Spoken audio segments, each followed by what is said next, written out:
A'oudhu billahi minash shaitani rajim. Bismillahir rahmanir rahim. Alhamdulillahi rabbil alamin. Wassalatu wassalam ala sayyidina Muhammadin wa ala alihi wa sahbihi ajma'in. Allahumma aftah alayna hikmataka wa anshur alayna rahmataka ya zal jalali wal ikram. Assalamu alaikum wa rahmatullah wa barakatuhu. Mes bien-aimés frères et sœurs. Alhamdulillah. La louange et la gloire est à Allah, le puissant, le sage, le généreux, le miséricordieux, le pardonneur, et les plus belles prières et salutations sont sur l'imam de notre cœur, notre bien-aimé prophète Mohammed sallallahu alayhi wa sallam, la prunelle de nos yeux. Aujourd'hui, Inch'Allah, on va parler du Covid-19 dans sa plus profonde réalité. Et nous allons nous baser pour cela sur des sources fiables et authentiques, car on voit beaucoup de choses sur les réseaux sociaux. On voit beaucoup de choses sur les réseaux sociaux. Certaines personnes parlent de complot, certaines personnes parlent d'accidents de laboratoire, mais nous, en tant que musulmans, on oublie l'essentiel. Donc ce cours, il va se dérouler en 3 phases, Inch'Allah. Première phase, qui a créé le Covid-19 et depuis quand son apparition est prévue en Chine? Petit 2, pourquoi sommes-nous touchés par le Covid-19? Et petit 3, comment agir face au Covid-19? Comment agir, comment réagir? Qu'est-ce qu'on doit mettre en place, nous en tant que musulmans, face au Covid-19? Première chose, et essentielle, qui a créé le Covid-19? Pour cela, on va se référer à notre livre, la parole d'Allah Azza wa Jal, le noble Coran, qu'il appelle aussi, un de ses noms, c'est Al-Furqan, le discernement. La lecture du Coran nous donne le discernement. Subhanallah. Allah il nous dit, dans la sourate 39, verset 62, Allah est le créateur de toutes choses, et de toutes choses, il est garant. Donc on voit ici, et c'est un rappel pour nous, que Allah est le créateur de toutes choses. Que ce soit vous, que ce soit moi, que ce soit tous ceux qui nous entourent dans ce bas monde, dans l'univers, on est tous des créatures d'Allah Azza wa Jal. Donc le Covid-19, il fait partie, et c'est une créature d'Allah Azza wa Jal. Maintenant voyons depuis quand son apparition a été prévue en Chine. Pareil, on se réfère à la parole d'Allah. Il nous dit dans la sourate 57, verset 22, sourate 57, verset 22, « Nul malheur n'atteint la terre ni vos personnes qui ne soit déjà consigné dans un livre avant que nous l'ayons créé. Et cela est certes facile à Allah. » Donc on voit que Allah Azza wa Jal, il avait déjà écrit que le Covid-19 allait arriver. Et cela avant même de le créer. Et cela est une chose facile pour Allah Azza wa Jal. Maintenant, écoutons qu'est-ce que nous dit le prophète Mohammed sallallahu alayhi wa sallam, dans une tradition qui est rapportée par l'imam Muslim, rahmatullah alayhi. Il nous dit, notre bien-aimé, l'imam de nos cœurs, le prophète Mohammed sallallahu alayhi wa sallam, Allah a écrit les destinées des créatures 50 000 ans avant de créer les cieux et la terre, et son trône était sur l'eau.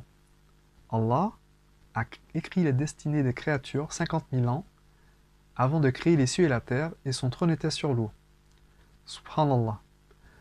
On voit clairement, selon nos sources, selon nos croyances, que le Covid-19 est une créature d'Allah Azza wa Jal, et 50 000 ans avant, 50 000 ans avant la création de l'univers, Allah Azza wa Jal avait déjà écrit qu'il allait apparaître en Chine en l'an 2020. Donc mon frère et ma sœur, si tu es touché par ce fléau, le Covid-19, que ce soit dans ta chair, si tu es malade, ou si c'est un de tes proches, ou si tu n'es pas touché par la maladie, mais que de par l'ambiance qui règne à cause de ce virus, rappelle-toi que c'est un décret d'Allah qui est en train de se réaliser sur toi. Que cela vient de Allah Azza wa Jal, ton créateur, le généreux, le sublime, le sage, celui qui est capable sur toute chose. Rappelle-toi cela.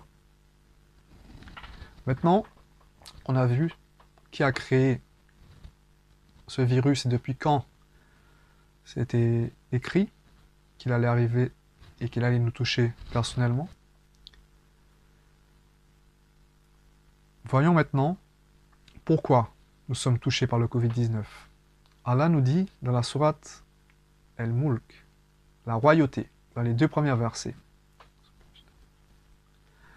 Tabarakalladhi biyadihi al-mulk wa huwa ala kulli shay'in qadir.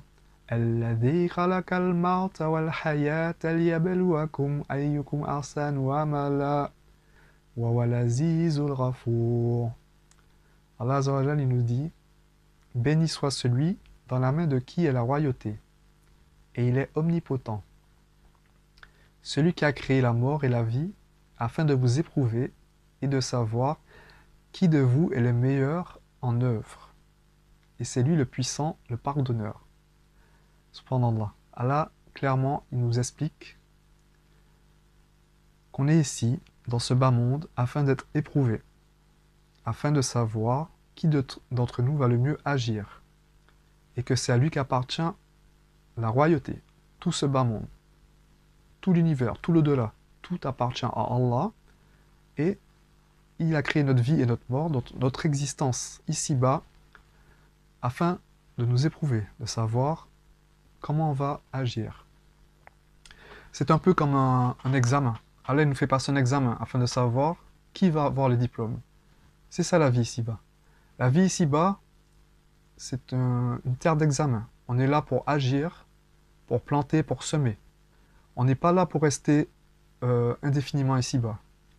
On sait d'où on vient en tant que musulman, c'est Allah qui nous a créés.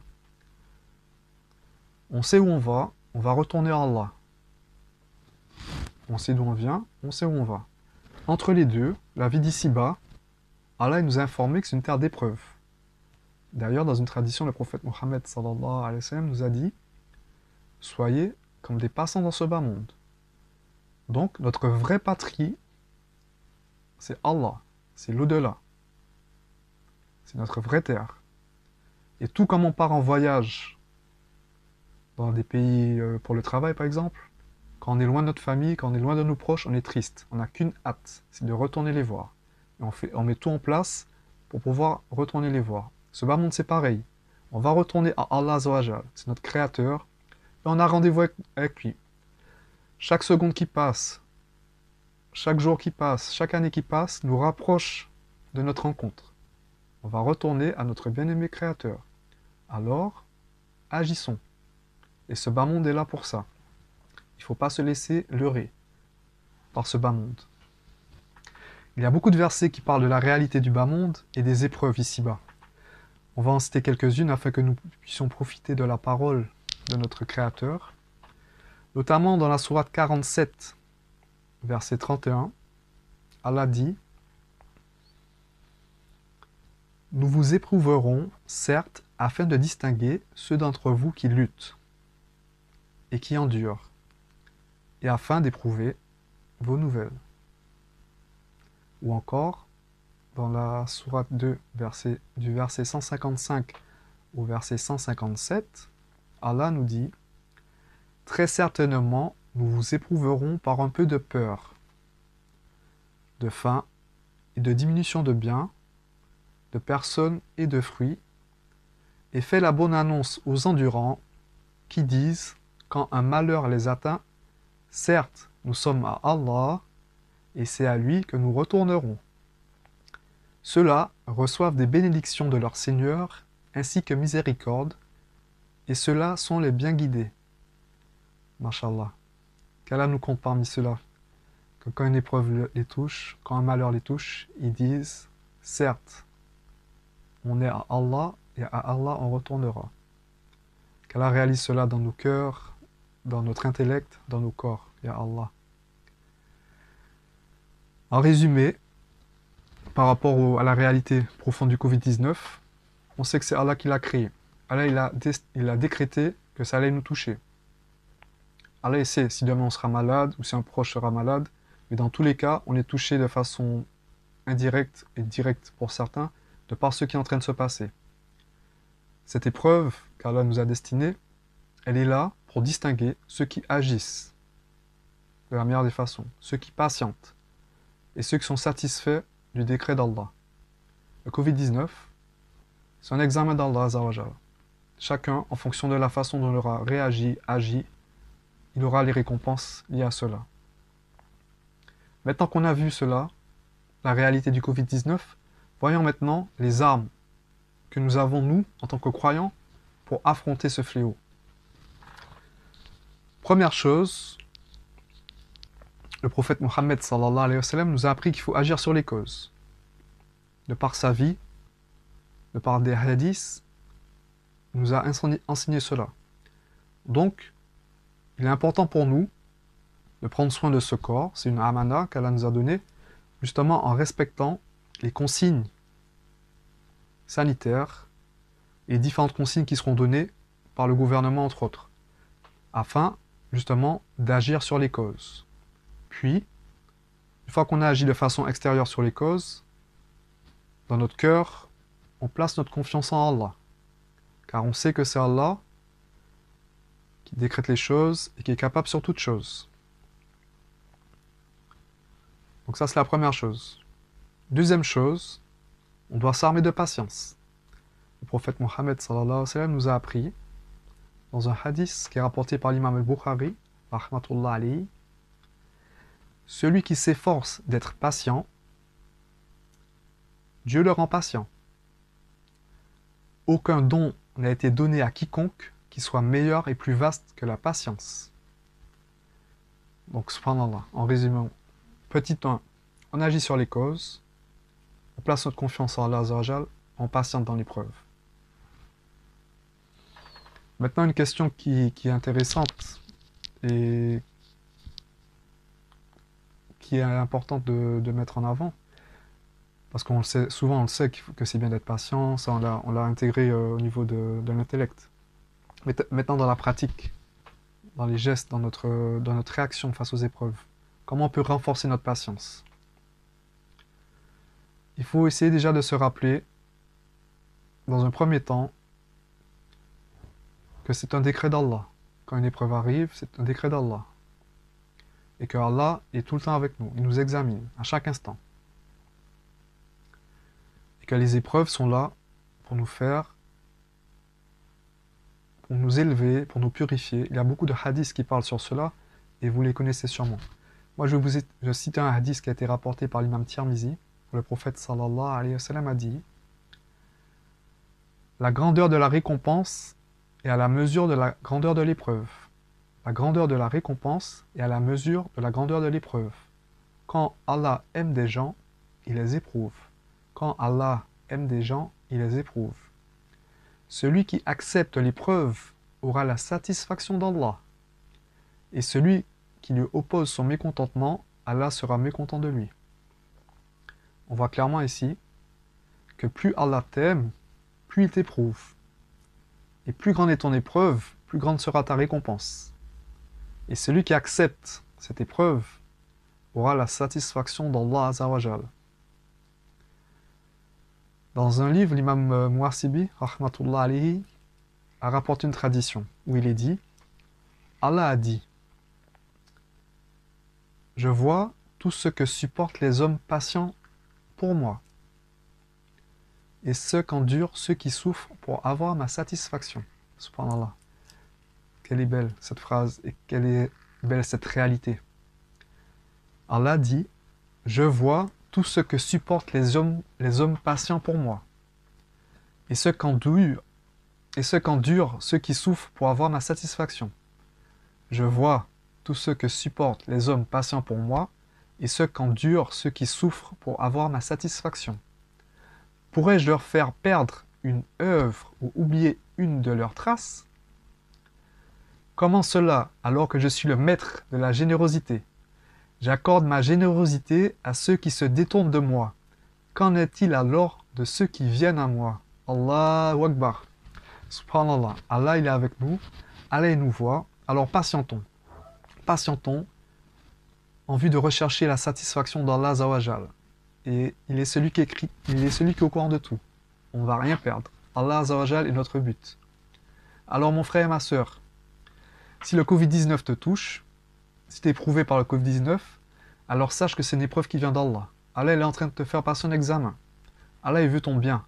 Alors saisis cette épreuve afin de t'élever et d'avoir la satisfaction d'Allah Azawajal. C'est un peu comme une marche. Le bas monde avec ses épreuves, c'est comme des marches.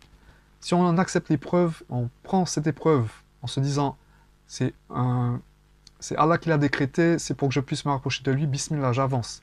J'accepte l'épreuve, je patiente, et bien on monte, jusqu'à ce qu'on rencontre Allah Azawajal, Inch'Allah, qu'il soit satisfait de lui, de nous, et qu'on soit satisfait de lui.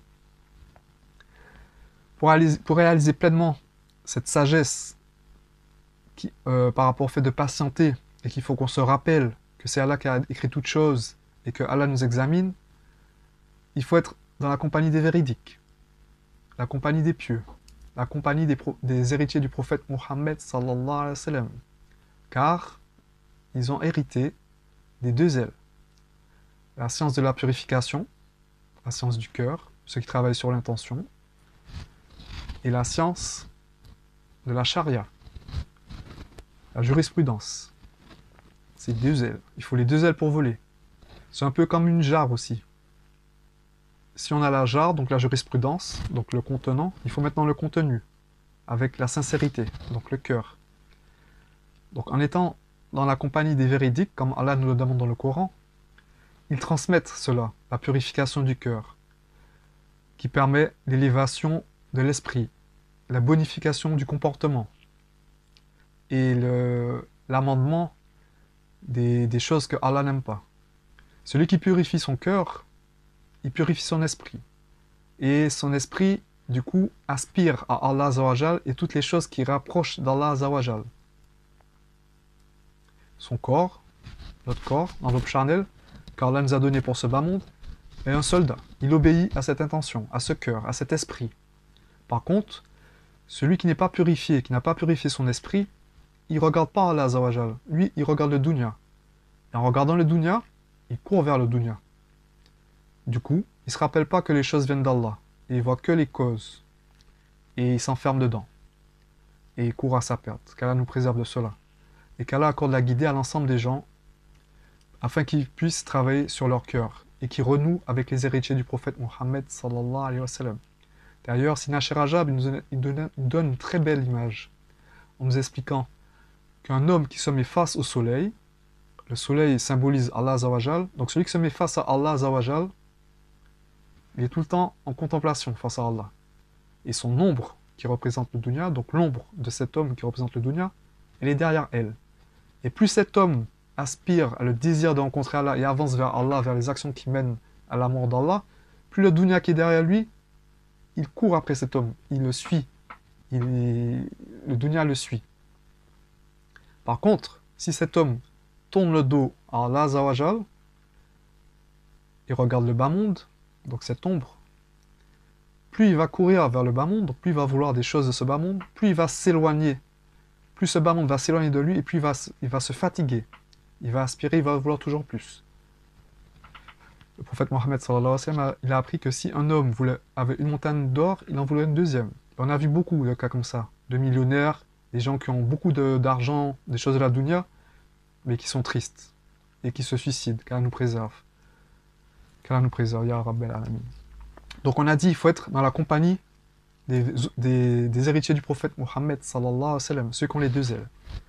Ils vont te transmettre, Inch'Allah, le zikr Allah. Le zikr Allah est un exercice qui te permet justement de travailler sur ton cœur et de te remémorer la présence d'Allah. D'ailleurs, le slogan, avant de faire le zikr, c'est « Ilahi anta maksoudi wa rida kamatloubi » Oh Allah, c'est toi notre but, et ta satisfaction est notre demande. Plus on fait le zikr, plus on conscientise que Allah Azawajal est présent avec nous à chaque instant. On le voit dans chaque chose. Celui qui fait ça, alors ce sera très facile pour lui de patienter. Il viendra un moment où il ne va même plus patienter. Il sera toujours satisfait. Il n'aura pas le moindre resserrement dans le cœur quand il va avoir une épreuve. Qu'Allah nous accorde cela. Et je finirai par une très belle parole que notre bien-aimé, notre maître éducateur, Sina Rajab, qu'Allah lui accorde le paradis le Très-Haut, en compagnie du prophète Mohammed sallallahu alayhi wa sallam, ainsi que l'ensemble des chouyours de la noble voie Naqshbandiya, et qu'il nous compte, vous et moi, parmi eux, et l'ensemble de nos proches, Inch'Allah, il a dit dans une leçon, celui qui a demandé Allah a tout obtenu. Celui qui a demandé Allah a tout obtenu. Ensuite, il a dit, mon Dieu, qu'a donc perdu celui qui t'a trouvé? Mon Dieu, qu'a donc perdu celui qui t'a trouvé? Et qu'a donc trouvé celui qui t'a perdu? Subhanallah. Celui qui fait les choses pour Allah, qui cherche Allah, il a tout gagné. La vraie vie, c'est dans l'au-delà. Et celui qui fait ça, même le bas monde, ça devient une douceur. Parce qu'il est en compagnie de Allah Azawajal. Alhamdulillah. Tout est top du top pour lui. Par contre, celui qui n'a pas trouvé Allah, ben à vrai dire, même s'il a eu beaucoup d'argent, même s'il a eu enfin tout ce que le nafs convoite, donc les choses du bas monde, même s'il a eu tout ça, s'il n'a pas eu Allah, dans la réalité, il n'a rien eu. Alhamdulillah. Alhamdulillah, j'espère que ce rappel vous sera bénéfique, et l'oreille la plus proche est la mienne, qu'Allah nous compte parmi les véridiques, qu'Allah nous permette durant ces mois d'augmenter notre zikr Allah, la lecture du Coran, et les prières sur notre bien-aimé prophète Mohammed sallallahu alayhi wa sallam. N'oublions pas notre actualité spirituelle. Nous sommes dans le mois de Rajab, bientôt dans le mois de Sha'ban, et le Ramadan arrive à grands pas. Alhamdulillah, qu'Allah nous compte parmi les vivants durant le mois de Sha'ban, et qu'il nous permette d'aller à Ramadan dans les meilleures dispositions.